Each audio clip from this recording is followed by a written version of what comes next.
देखिए, ये बड़ी साजिश है दरअसल, आपको हमको सबको उलझाने में।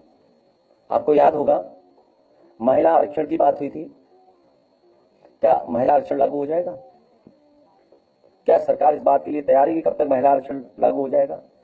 और फिर जो रिपोर्ट में बता रहे हैं कि 18,626 पेज थे, 18,626 पेजेस की रिपोर्ट थी ये, वन नेशन वन इलेक्शन, और 191 दिनों में पूरी हुई है ये पूरी। लगभग 100 पेजेस प्रतिदिन का आंकड़ा है अगर हम हिसाब किताब लगाएं तो। इसी से पता चलता है कि इसके बारे में कितना सतही पर दिखावटी चर्चा हुई होगी। तो सोचिए कितना चर्चा हुई होगी अगर इतनी बड़ी रिपोर्ट थी 18,626 पेजों की, तो क्या चर्चा हुई होगी उस पर।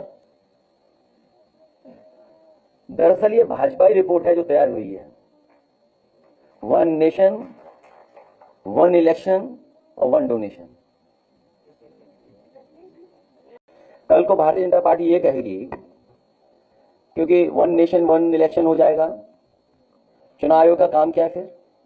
चुनाव आयोग में भी जो अधिकारी हैं, कर्मचारी, उनका भी बहुत खर्चा होता है। और आप साजिश से सावधान इसलिए रहिए कि इसमें कर्मचारी और अधिकारी आउटसोर्स किए जाएंगे, लैटरल एंट्री से लाए जाएंगे। मान लीजिए अगर लैटरल एंट्री से लाए गए तब, और अभी भी आपको जानकारी होगी जहां जहां चुनाव है 10 सभी बीएलओ हटा दिए गए हैं अगर उनका कहीं भी किसी तरीके से समाजवादी पार्टी या समाजवादी पार्टी से झुकाव है या उनके नाम के आगे कुछ अगर लिखा है तो। ये तो आपको भी पता है। तो क्या ये इतना बड़ा चुनाव आउटसोर्स करके कराएंगे? कल को तो ये चुनाव आयोग को ही खत्म कर देंगे, क्योंकि एक बार चुनाव खत्म हो गया तो 5 साल हम वेतन क्यों दें? अगर बचाना ही चाहते हैं खर्चा तो भारतीय जनता पार्टी अपनी रैलियां क्यों इतनी ज्यादा करती है? उनकी 5 रैली में ही इतना खर्चा हो जाता है कि पूरा चुनाव का वेतन चल सकता है। और अपनी पार्टी के राष्ट्रीय अध्यक्ष का भी चुनाव कर सकते थे।